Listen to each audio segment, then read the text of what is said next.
What is up, everyone? It's Quinn here, and in today's video, I'm going to be going through the best fantasy football draft strategy if you are picking towards the end of the first round. So pick 9, 10, 11, or 12. I do think over the last few days, especially seeing all the preseason games, this range has kind of shifted in terms of some of the targets you should be looking at, especially that 3-4 turn area and just how you could construct your rosters. So I'm going to be going through some of the best targets in the first few rounds. Then I'm going to be diving into 4 different mock drafts, one from each pick, just kind of showing you guys the different teams you can put together. If you enjoy the video, do me a huge favor, hit that like button, subscribe, questions, comments. Feel free to drop them down below. But let's dive right into some of my early round targets. And starting off in round 1, this is consensus ADP from 4 for 4. So just combines a bunch of different platforms, trying to just get, some overall consensus on where these guys are going. These players are also color coded. So green players, I think, are really solid values. Yellow, kind of indifferent in this range. And then red players I would be fading. I'll also say, guys, I have my full top 200 PPR rankings just for free for you guys. If you want to use them, you can download them. The link is going to be in the description. So if you want my rankings, you can get them there. But starting off here in round 1, you can see a lot of guys in green. I like CMC if he's falling to the back 4 picks of the first round. I have him as my 107. So getting him, last 4 picks, I think is a bargain. And then I do just really like these wide receivers. So Malik Neighbors, Amon-Ra St. Brown, Puka Nacua, Nico Collins. I really think Nico going 202 is insane. I believe I have Nico all the way up as my 108, so much higher than consensus. And then I do have these running backs in red, Ashton Genty, Derrick Henry, Devon Achane. Now, I'm not going to come out here and say that taking these guys like back end of round 1 is just an awful pick. Just personally, I'd prefer to take them early second. I have dropped Genty a couple of spots over the last week or so, actually moved Achane up ahead of him. Definitely not fading him. It's just kind of aligned with me getting higher on a little bit of the running backs going that 3-4 turn area. So in turn, I'm just more comfortable taking these wide receivers like late round 1, early round 2. But now looking at the targets available in round 2, obviously there's going to be some overlap here. So Ashton Genty, didn't necessarily love him as a late round 1 pick. Totally in on him in the early second round. Also really like Devon Achane in this range. Still very in on Nico Collins. And then I think BTJ is a round 1 value, and he's pretty consistently going in the early second round. So I think that's a really nice pick. And then like my 203 and 204 are Brock Bowers and Derrick Henry. So I'm certainly not going to say they're bad picks. I would be willing to take them in this early second round area, but I also wouldn't necessarily consider it to be like a screaming value. So definitely fine taking them there, but like I mentioned, not going to say it's like an amazing price. And then just Drake London, AJ Brown, just 2 players I'm not considering in that early round 2 area. So I do think you can have some fun starts where you go wide receiver, get like a Nico Collins and a BTJ, a Malik Neighbors BTJ, combos like that. You can go running back wide receiver with a Malik Neighbors, a Devon Achane type. You can go running back with like a CMC, a Genty, a Derrick Henry, a Genty, Achane could be in that mix. So really, I think there's a lot of flexibility, however you want to start your drafts. I'm obviously going best player available early on, but just a lot of potential outs you have there in the first couple of rounds. And then round 3 is really where I think there's been kind of some shakeup over the last few days, especially, with the preseason games. So there are certain players here that I'm a lot more comfortable taking here than maybe I was, a week ago. JSN's still not one of them. I just struggle to see the upside. And one of the adjustments I've kind of made in my personal rankings is I started to push some of these like lower upside wide receivers down my board, and I've moved up some running backs that maybe I wasn't super high on, a few days ago. So George Kittle, someone who I'm getting more and more interested in. Earlier in the offseason, had him as like a round 4 pick. Then I kind of moved him up late round 3. Now I think he's like my 29th overall player. It's just we're getting into this spot. Some of the running backs don't feel as great. The wide receivers don't feel great. I'll take that swing on a high upside tight end coming off a really strong season. Garrett Wilson is someone who I've moved down a few spots.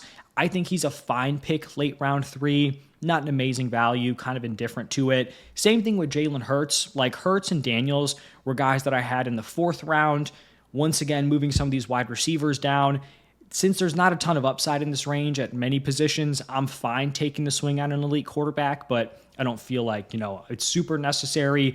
James Cook is definitely a big riser in my rankings. I was concerned about his lack of upside, right? He was like a back-end running back 1 last year, hit in the touchdown department, not going to have a workhorse role, but I do think he provides a lot of security at the running back position. He's going to be the lead back on one of the best offenses in the NFL. You had Josh Allen really hitting the touchdown department, and James Cook was still able to get into the end zone. So if you're asking me, like, do I want James Cook or like a Garrett Wilson, a JSN, guys like that? At this point, I am leaning towards James Cook at the running back position, also because I think there's going to be better values at wide receiver in some of the later rounds.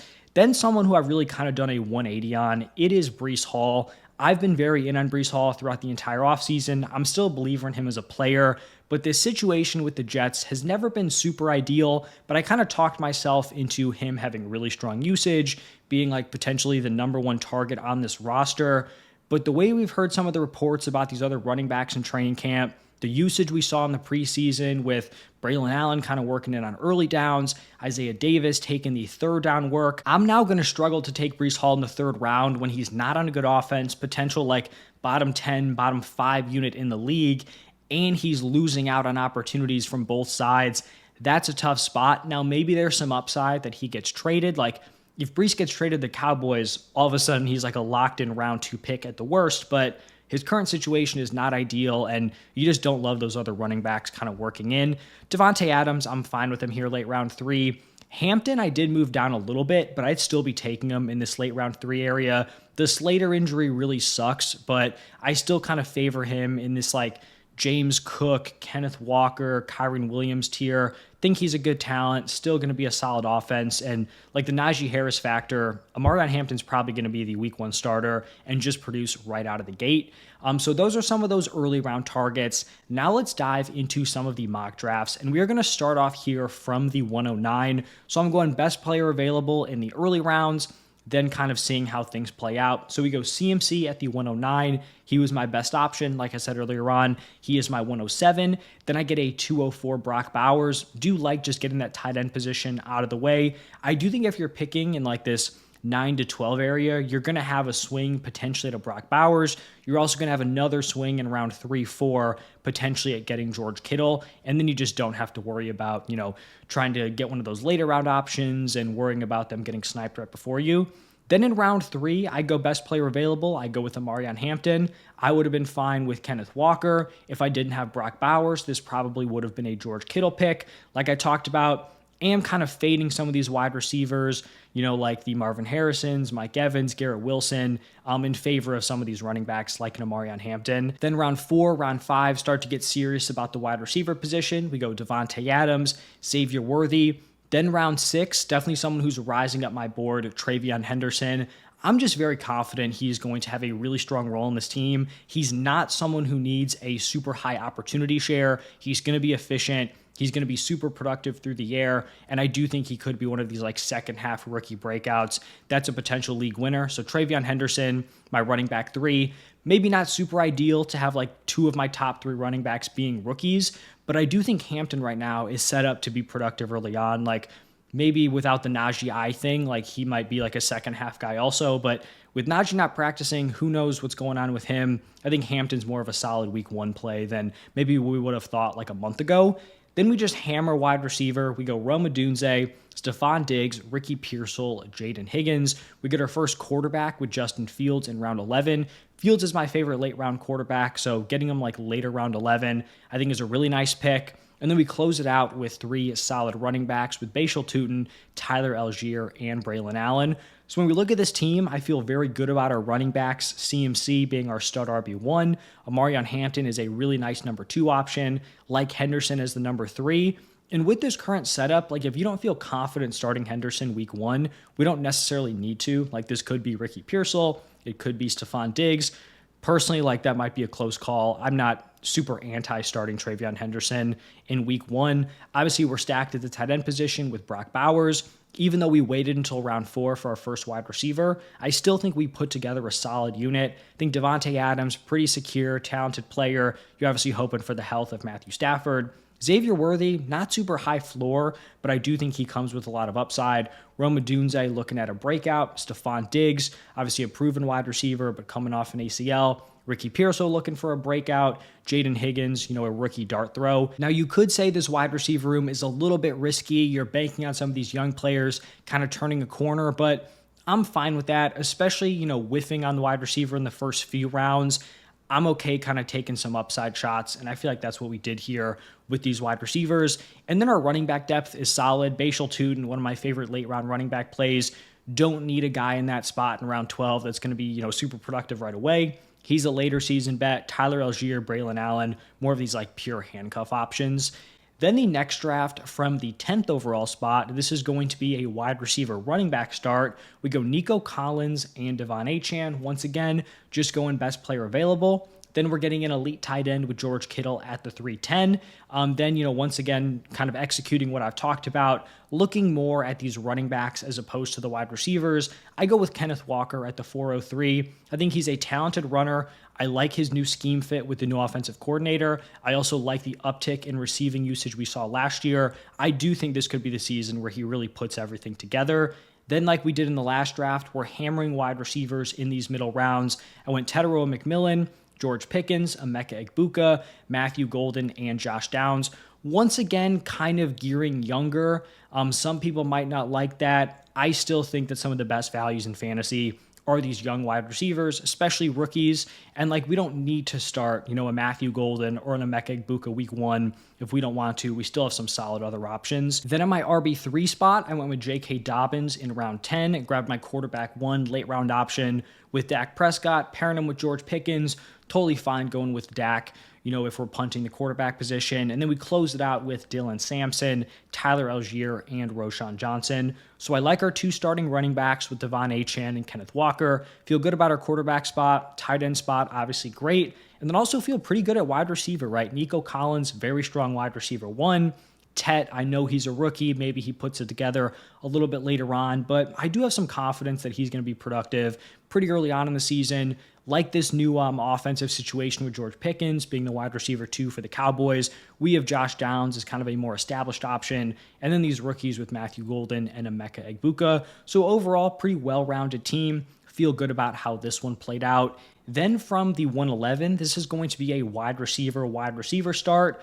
When I've been drafting in this range, this is what I've kind of been falling into more often than not, especially from the 111, 112, where you're kind of able to get these falling wide receivers. So I go with Puka Nacua and Brian Thomas Jr. This is going to be another George Kittle team. So we're punting the running back position through the first 3 rounds, but then we snag my guy Kenneth Walker in the 4th.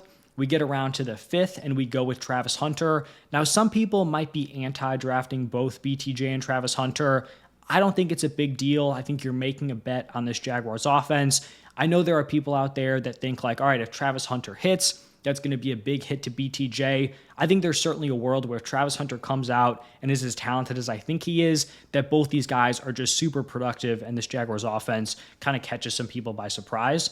Then in round 6, I get my RB2 with RJ Harvey. I think getting Henderson or Harvey in this late round 5, early round 6 range is a value. I think both these guys are going to be more productive early on than maybe people anticipated a month ago. Harvey super involved in that first game, even with J.K. Dobbins playing in the preseason. Then we go with 2 wide receivers with Stephon Diggs and Emeka Egbuka, 2 running backs with Jordan Mason and Ramondre Stevenson. We go 2 quarterbacks, Drake May and Trevor Lawrence. Figured we're making this bet on this Jaguars offense, also with Bashal Tootin in there. So getting Trevor Lawrence to be our quarterback 2 is interesting early on.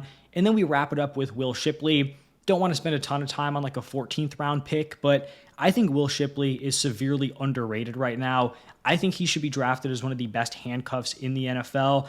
You've got guys like a Rachaad White. You're going to see Zach Charbonnet's going around 10. Are those guys going to ever be playable when the starting running back is healthy? I don't really think so. And so, yeah, Will Shipley is going to be completely useless if Saquon stays healthy. But right now, he's emerged as the clear running back 2. Saquon's coming off a season where he shouldered a very large workload throughout the entire season into the playoffs. And Shipley is going to be the beneficiary of any Saquon Barkley injury, and you're getting him pretty much for free. If I didn't take him here, he very likely would have gone undrafted. So I'm a fan of this team, obviously strong at the tight end position. Our wide receivers are super solid. Did kind of wait at the running back position, but I feel like we did a good job kind of landing the plane where Kenneth Walker, you're going to feel confident starting him week 1. RJ Harvey may be a little bit less secure, but I also went with kind of some early season production in Ramondre Stevenson, where, yeah, he might get phased out later on for Travion Henderson, but week one, you're going to feel decent about playing Ramondre, especially if you don't feel super comfortable playing RJ Harvey. Quarterback, not going to be our strong point, but this season, I'm very content to wait at the quarterback position. There's a lot of depth. I think Drake May is going to be a fun option, and I think Trevor Lawrence is going to be better than people are expecting. And then moving into the final mock draft here, this is going to be from the 112, and I wanted to take a look at how a team would turn out if I went with a quarterback position in that 3-4 turn area. So we go Amon-Ra St. Brown, BTJ to start off this draft. Then I go with Jalen Hurts at the 312. Don't think he was necessarily my best player available. Actually, he might have been here, but I just wanted to, get a look at how this could play out. We go with Amarian Hampton to be my running back 1 at the 401. We get to the 5-6 turn. We go George Pickens, Travion Henderson. Love the value on both of those guys.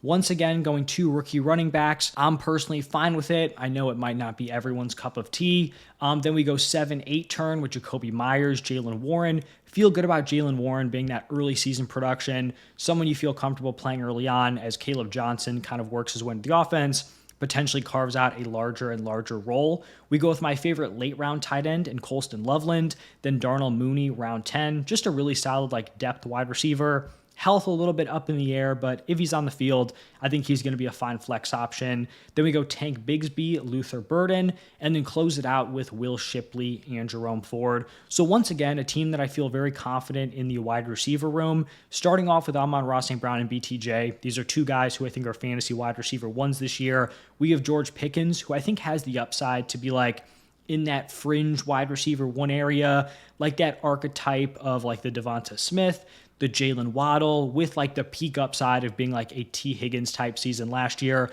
Certainly don't think that's super likely, but that's the overall archetype and the potential peak where the offense hits and you do have 2 of these wide receivers finishing top 12 in points per game. Jacoby Myers, very, very strong wide receiver 4, doesn't have a super high ceiling, but very consistent production. And then feel good about Mooney as a depth piece. Luther Burden, a rookie dart, later season breakout candidate. Running back doesn't feel overly strong, but in the long run, I think a RB1 and RB2 of Hampton and Travion Henderson is going to be fun. I think Jalen Warren's playable. I think Tank Bigsby also provides that early season production where he should be getting some of the early down looks. Although his usage in the first preseason game wasn't overly encouraging, I still think he'll be involved early on. And then we just get some of these later running backs, Will Shipley, pure handcuff, Jerome Ford, more in that committee mix. We'll see how it kind of shakes out with him and Dylan Sampson.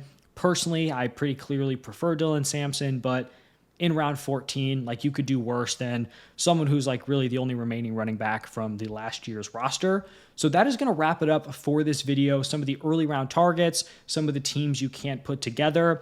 I wouldn't necessarily say the late round 1 pick necessarily got stronger. I think some things just got shaken up. Wouldn't say it was weaker. I just think there's going to be a different mix of players you're going to be considering in this range. So if you enjoyed the video, hit the like button, subscribe. Thank you all for stopping by. Good luck in your drafts, and I will see you in the next one.